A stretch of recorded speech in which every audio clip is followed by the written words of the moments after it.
একজন ভাই প্রশ্ন করেছেন শ্যাটেলের উপরে সুই পড়ে নিচের দিকে যায় না। উনি বলতে চাচ্ছেন মূলত আমরা যখন সেলাই করার সময় এটা মেশিনটা এভাবে ঘুরানোর সময় কি হয়, শ্যাটেলের উপরে সুইটা পড়ে নিচের দিকে যায় না। শ্যাটেলের উপরে পড়ার অনেকগুলো কারণ আছে।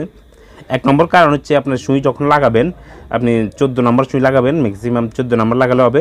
তো সুইয়ের একদম যে মাথাটা আছে, যে গোড়াটা, আমরা যখন সুইটা উপরে নিচে উঠানো মানে লাগাতে পারি, একটু উপরে লাগাতে পারি, একটু নিচে লাগাতে পারি।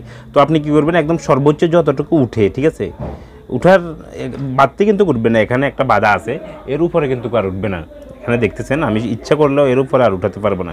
তো একদম সর্বোচ্চ যতটুকু উঠে একদম পুরোটা উঠিয়ে দিবেন উপরে। যদি উপরে পুরোটা উঠিয়ে দেন তাহলে আপনার আর শ্যাটেলের উপরে সুই পড়বে না, একদম মাপ বরাবর পড়বে, যেখানে পড়ার দরকার শ্যাটেলের ফাঁকে এভাবে উঠা নামা করবে ঠিক মতো। আর যদি কোনো সুইটা একটু লম্বা করে দেন, কী হবে, নিচেরটা ঘুরে একদম মানে পুরোটা যাওয়ার আগে কিন্তু শ্যাটেলের উপরে পড়বে। নির্ধারিত যে স্থানে পড়ার কথা ওই জায়গায় পড়ে না, এটা উপরে শ্যাটেলের উপরে পড়ে যায়। তো ওই কারণে আপনি সুইটা একদম সর্বোচ্চ যতটুকু 14 নম্বর সুই একদম সর্বোচ্চ যতটুকু উঠে ততটুকু লাগিয়ে নেবেন। এরপরে যদি কোনো সুই আপনার শ্যাটেলের উপরে পড়ে তাহলে মনে করবেন যে আপনার যে সুই রডের যে সেন্টারটা আছে এটা অ্যাকুরেট নেই, এটা ঠিক করতে হবে। সুই রডের সেন্টারটা মানে অ্যাডজাস্ট করতে হবে।